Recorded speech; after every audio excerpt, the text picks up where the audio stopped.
A very good morning, students. Today we start the next topic from our chapter. Chapter number five. Okay, last we discussed what is cell and what is cell wall, cell membrane. Now we will move to the next topic, which is nucleus.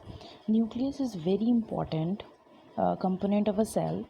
Actually, as your body is controlled by your brain, as same as your cell is controlled by the nucleus. Okay, so basically nucleus control all the activities which are occurring inside the cell. Okay, so that is why it is also known as the brain of the cell. Okay, so what does the structure of the nucleus and why it is so important, so we will go through this now.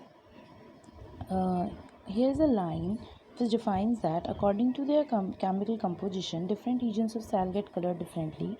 Some regions appear darker than the other regions. Apart from iodine solution, we could also use safranin solution or methylene blue to stain the cells. Okay, basically what is going on here? To see, for example, to see our different parts under the microscope, we have just when we just cut a simpler part of a cell and just put it inside the nucleus, we can't see nothing because actually under the microscope we can't see nothing because actually the cells are transparent. Okay, so we have to color them, and this color procedure is known as what? This color process is known as staining. Okay, and staining may be of safranin, which gives orange color, iodine which color blue color, and methylene blue. Different safranins are there. Okay, so nucleus has actually a double layer covering called a nuclear membrane, and the nuclear membrane has pores which allow the transfer of material from inside the nucleus to its outside, thus to the cytoplasm. Okay, so as I told you in the last lecture also, that nucleus, that cell contains cell membrane.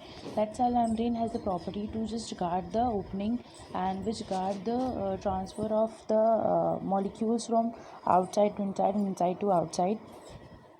But at the same nuclear membrane do the same task. Okay, and the nucleus contains chromosome which are visible as the rod shaped structures. This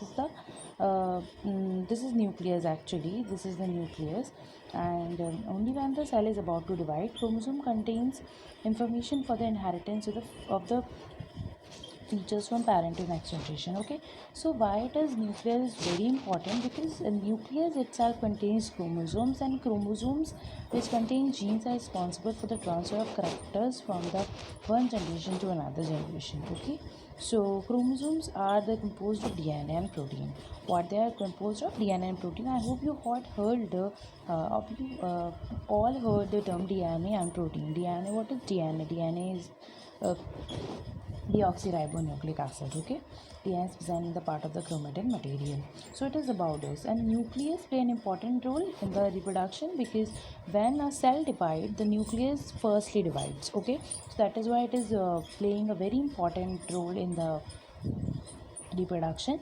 And according to this, very important the inheritable characters also. Okay, and some organisms like bacteria, nucleus very poorly developed. That is why they are not having the much developed type of nucleus, and these type of organisms are known as prokaryotic organisms. Okay, look here, these are two types of organisms here. First is eukaryotic and second one is eukaryotes. Okay, the prokaryotic type of organism like the bacteria, they are having no well developed nucleus. That mainly the nuclear material are just embedded in the cell but not in the bounded portion, so these are also known as nucleoid. Okay, this portion is not known as the well defined nucleus but also known as nucleoid. Okay, so on the eukaryotic organism having the well defined nuclear membrane around the nucleus and well developed nucleus, and that is why it is also known as nucleus or the eukaryotic cells. So these about the nucleus. Okay, eukaryotic and prokaryotic, and this is about the prokaryotic. You can see that no bounded nucleus present here, so that is why it's called as nucleus. Okay, now we will go through the cytoplasm. Now, what is cytoplasm? Cytoplasm is basically the liquid which is filled inside the cell. Okay, whatever the organelles are present or the organs are present, when there is no cytoplasm, there is no use of that. That is why cytoplasm is very important component in the cells. Okay, so when we look at the temporary mounds of the onion peel as we have the human cheek, we can see a large portion of each are enclosed by the cell membrane. Okay, and now this is called as nucleus. Okay, in prokaryote, besides the absence of defined nucleus, the membrane molecule is also absent. Okay, so this is about the this. Now we will just go through what are the different components are inside the